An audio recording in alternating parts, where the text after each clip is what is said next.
Hello, this is Abdul Speaks with Artist Spotlight. I am here with Tanya T.A., Hello. singer extraordinaire, internationally known and recognized. How you doing? I'm good. You I'm good? Really good. Good. You having a good day, good time? I am. Good. I woke up this morning. That's a blessing.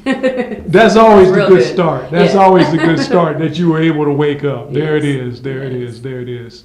So tell us, where are you from originally? New York City. New York. New York City. New Born and York raised. City. Wow. Mm. Wow. And so what brought you out here? I wanted to move. I just wanted something completely different. I got it. Right?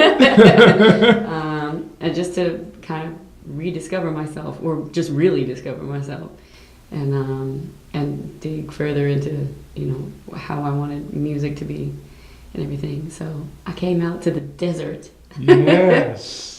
To the wide open sky, To some the inspiration, yeah. For musical inspiration, that's good. And life inspiration, really. I've actually heard that Phoenix and the deserts in general are good places to meditate and find yourself. That's what I have heard as well. I mean, a lot of places in nature in general. Right. That serves that purpose. So that certainly served that purpose for me. Awesome. Awesome. Yes. So what would you say, how would you compare the music scene here in the Phoenix metropolitan area versus the big cities, or the biggest city, Right. actually, New York, the biggest city, yeah, I guess the so. city? It's different. It's definitely different. Of course, original music in New York City is a much bigger deal. It's more common. Right. So that's the first difference that I noticed when I first got here.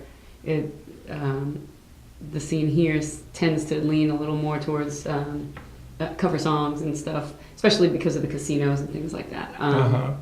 So I had to, feel around to see where the scene was at. Right. Original music, but I also was already working in an original project with a producer who is out here anyway. So it wasn't quite as hard for me to continue making music because I had that going on. But it's different, and it's good and it's bad. I could see that it's growing out here, so that's the good thing. And then New York has so many people, so you can kind of get lost in the shuffle. Right. And it's a pretty saturated scene, so that's the plus side of coming out here. And it may not be as big, but that's good because it gives room for growth. Right. It gives room for more creativity, and the more you meet people who are creating, the bigger the scene gets. So, I wasn't worried about it. That's a great way to look at it and a great way to analyze things, because one of the things I always say is absence represents opportunity. Yeah. And a lot of people look at absence as, oh, well, we're not going to do this. You don't have this and you don't have that. Right. But if you really have the presence of mind, you can create opportunities That's right. where there are no opportunities. Exactly. And I think that's the pioneer spirit that we That's have. it. And we have to have that, right? That's what I appreciated about out here. So let's talk about some of your original music. You do have a CD out. And from what I understand, it has been a Billboard, performed very well on the Billboard. One of the songs actually made it to Billboard, to the hot singles chart. Yeah. Wow. So very happy about that. It's cool to see my name up there. With part of a project with a song that involved me co-writing with producer Paris Toon, and that was cool, real cool. And a lot of my songs actually made it over to the UK soul charts. So they're still getting a lot of play over there, which is great. Awesome. To be international. Awesome. It's a beautiful thing. Internationally known. Getting there, yeah. Awesome. Yeah. Well, I'll tell you what, let's take a quick break and let the audience get a chance to hear you live doing what you do best and what you love to do. Stay here with us, Tanya T.A.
All right, we are back with Tanya Tiet, and glad to have her here, blessing us with her presence. I'm happy to be here. Yeah, definitely.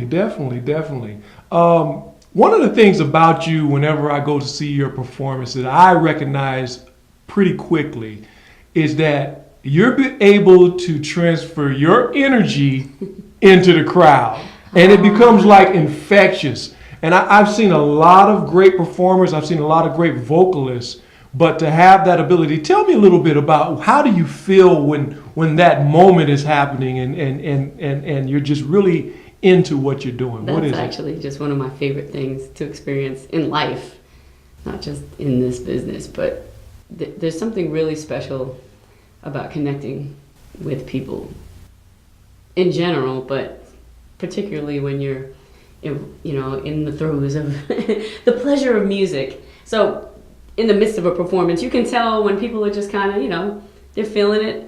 And then you reach that part of the performance where you realize they're really feeling it. You're really feeling it. And so I like to just be kind of extra. Right. Not extra, but I do have a lot of energy on stage, but that's the whole point. You want everybody to have a good time. Exactly. And I'm always having a good time as long as the music's playing anyway. So it's like the more energy I give, then the more energy that comes back, and this whole even exchange. Exactly. It's a beautiful feeling. So I don't know. It's a special thing that goes on. It's a connection. It's definitely special, and I've been able to experience that with you. Yeah. And I feel like a lot of times the audience has to be trained on how to have a good time. Do you feel like that? Sometimes it depends on where you are, but yeah, there are some times where you feel like you're not quite sure. You can feel that you're not necessarily connected yet, and maybe people are going through stuff anyway. You never know what brought them out in the first place that night. So, you got to make the connection any way that you can. So maybe it's just in something that you said between songs, an extra smile, or looking somebody right in their eyes. However you have to do it, and once that connection is made, then that's when it gets real special. It's a beautiful thing. It is contagious, because once a few people over here are having a real good time, the people over here that kind of were quiet are like, oh, okay. Right. And then they're looking back at me like, hey, and then it goes back and forth. That's the best. It's awesome. It's the best. It is awesome, and it's an awesome thing to experience. And when you go out, don't be too cool to have a good time. I mean, you paid your money. Right. You got dressed. You put your shoes on. Put your gas in the car. Right. Go ahead and have a good time. Don't wait on someone else. Just go ahead and let loose. Music is the great equalizer. It is. No one is cool when it hits you, but yet everyone is cool at the same time. So just have a good time when you come out. It's a universal language. Exactly. Like Exactly. So, tell me a little bit about what your experience is from music abroad versus here in the United States. How do you feel? Because I know that you have a lot of things that are like you say, still popular in the UK. Right. I've seen, followed your travels around the world, and how do you feel about that? It's interesting to experience, because I definitely notice. It's funny how a lot of some of the best music that we have, I'm talking old school soul and some of the disco stuff and all that, here it doesn't seem to be valued as heavily as it is over there. So I find that interesting. We're kind of and I guess it goes with the times and what our society is about these days. It's very quick. It's ADD, microwave music. It's in, it's out. And so, we throw away all these artists from before that made all this great music. But over there, you get over there and it's like it just came out, 2 weeks ago. And they're still pumping it in the clubs, and they got all these festivals with all it's great. But I try not to go as far as to say that that's the way it is just here, because on the flip of that, I've heard some people in the UK say the same thing about that we get we appreciate some of their original artists more than they do. So it goes both ways, I guess. It depends. So that's basically saying that the grass seems greener on the other side. Yeah, it always seems greener. It always seems green. And sometimes sometimes it is just a little bit greener. Yes, but yes. Sometimes it's not. It's sometimes not. it's just as crunchy as it is in your own yard. Yes. So I mean, with that said, I think we really have to learn to appreciate each other and appreciate what we already have and That's the people right. that we already have in our life instead of always trying to consume more, Absolutely. get more, and get the next Right. thing. I mean, learn about other things, and then appreciate everything that you've already got. Just make sure we're sharing. We gotta share and be open-minded. Tell us a little bit about touring with Sister Sledge. What is that like? That is one of the biggest highlights of my life, actually. It's amazing. It's amazing, and it's an absolute blessing. I could say that I never dreamed anything like this would happen, but I've always dreamed of something, big in music. I didn't expect this, and so that makes it even sweeter. They're just so great to work with, and of course, they are icons. They represent so many things. They're love, they're family, they're America's sisters. You know what I mean? So I do feel very connected to them, and musically, and then I also feel very connected to them spiritually and as a family. I feel like, they're my sisters. And they make it such a great experience. Every show, it's incredible to see. That's the one thing again, relating to how we react to some music as opposed to overseas, the one thing I did notice is that there are generations that are just coming up now that love Sister Sledge, and they weren't even born yet. And they're out there just as excited as their parents and their grandparents, So that's amazing to me. But that just goes to show the effect that they have on people. Sure. Their strength and their power through music. So it's been an awesome experience for me. Well, see, real music and real art is timeless. Mm-hmm. It doesn't. That's right. It doesn't dissipate over That's time. right. So it is just as valuable for the kids coming up That's as right. it is later. That is, if it's not just a fad and it's actually. That's exactly what I was thinking as you were saying that. The thing is, you don't just put out the music just to be putting it out and just let's wrap it in this pretty package. There's something to be said about bringing yourself to the music, and if you have a genuinely good spirit and good soul, and you put that into your music, that's all win-win. Right. And that's one thing that I've noticed about them. Working with them, they bring their real, true love, and their appreciation for life into their music and into the shows. So that feeds my spirit. So, anytime Sledge calls, I'm going. You're there. But, I like to create my music too. So, but, Exactly. it's been a beautiful thing. Awesome, Yes, awesome. yeah. I'm so glad that you had that opportunity. I get Me to too. live vicariously through you sometimes, watching you jet set and, travel the world and do what you love to do. Yeah. It's an awesome been great. thing. It really is awesome. We're going to go back to having more of Tanya Tiet's live performance. I was there. I got to witness it. I'd like to share a little bit of it with you so that you can see exactly what she can do with her gifts. Oh, how crazy I am.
We are back with Tanya Tiet. I hope you enjoyed that performance. I know you did. I sure did. The energy is off the Richter scale, as always. By the way, one of the nicest people you ever want to meet. If you see her and you go out, don't feel afraid to come out and shake her hand and talk to her. She's very approachable, and she actually loves it. She actually enjoys it. I actually do. I really like talking to people. It doesn't seem like it because I'm very quiet. I'm actually, despite how I am on stage, I'm pretty quiet and kind of shy, actually. So, you know, some people are, I don't know if they're intimidated by that because they're thinking something else. They take my quiet for maybe some kind of uppity attitude, but I'm not. I'm not like that. It's more, I'm a little shy about talking to people. But once you talk to me, we'll be talking for hours about life, all kinds of things. Food. You just gotta wind her up. Yeah. You just gotta wind her up. I'll be up all night. There it is. There it is. So, tell us a little bit, like, you know, I know one artist in particular that has to be a great inspiration on you, and you can really see it and feel it when you perform it. Tell us about Prince and other artists that have inspired you through the years. I have so many influences because there's just so much good music out there, and my musical taste is all over the place. I'm not even kidding. You know, I like Aretha Franklin, and I like Chaka Khan, I like Jill Scott, P-Funk, you know, Led Zeppelin. But definitely one of my heaviest influences certainly was Prince. And, you know, he encompasses everything that anyone would want as an artist and as a music appreciator. He had everything. The writing, you know, the lyrics, the dancing, the performance, and the skills obviously were just ridiculous. You know, he could play everything. So what more could you ask for as a human being, let alone as an artist? So I've always been really, really inspired by just his presence.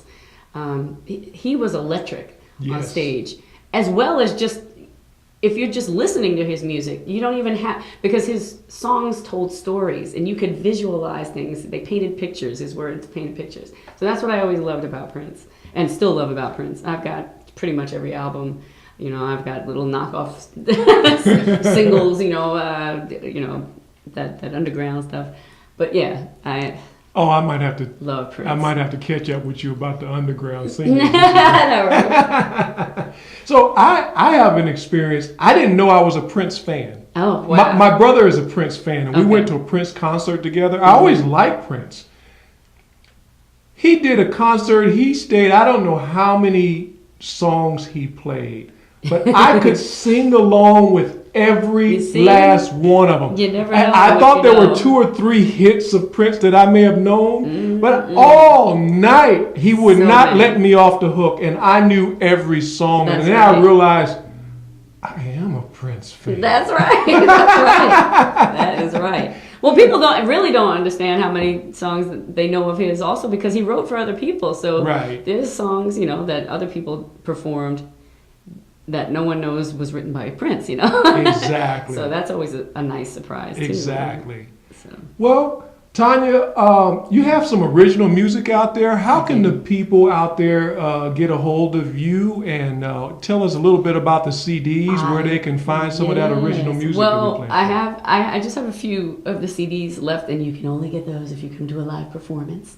The music like this CD, because I'm actually in the midst of a bit of a rebirth. So I'm trying some new things. I've been writing forever, and I have a lot of material that's just kind of sitting, and it's been sitting around for years.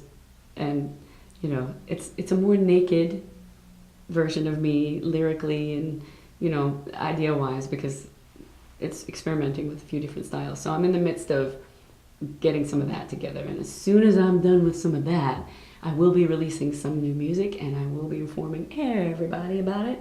All right. But for now, come see me at a live performance, or check out my website, because you can still get, you know, samples of what I've already recorded. www.tanyatiet.com. That's TANYATIET.com. TIET. That's right. TA. There it is. And if you put my name in, you know, in iTunes, you'll find some of the recordings that I've been on, you know, in a couple of different projects. So you can find me. I'm around. There it is. There it is. And, you know, I hope you guys really continue to follow her. A great artist, a great spirit, just a good person in the community to get to know. Whenever you're looking at where are you doing live performances these days? I bounce around to different places. I mean, I've spent so much time just in the studio recording, and then I sit in with other folks from time to time. So my shows are sporadic, but I've been performing at Michael's at Park Central, so that's always a special thing. And my next performance there is in June, the first Friday in June. So look for me there. I'll be posting it on my website, and you can find me on Facebook too, and Instagram and Twitter. You know, they make you do all these things. There it but is. you'll find me. Well, that's it for us for today. Artist Spotlight, brought to you by Good Positive Brothers with Tanya Tiet. Y'all have a good one and keep supporting live art. Yes, and love each other. Yes, ma'am.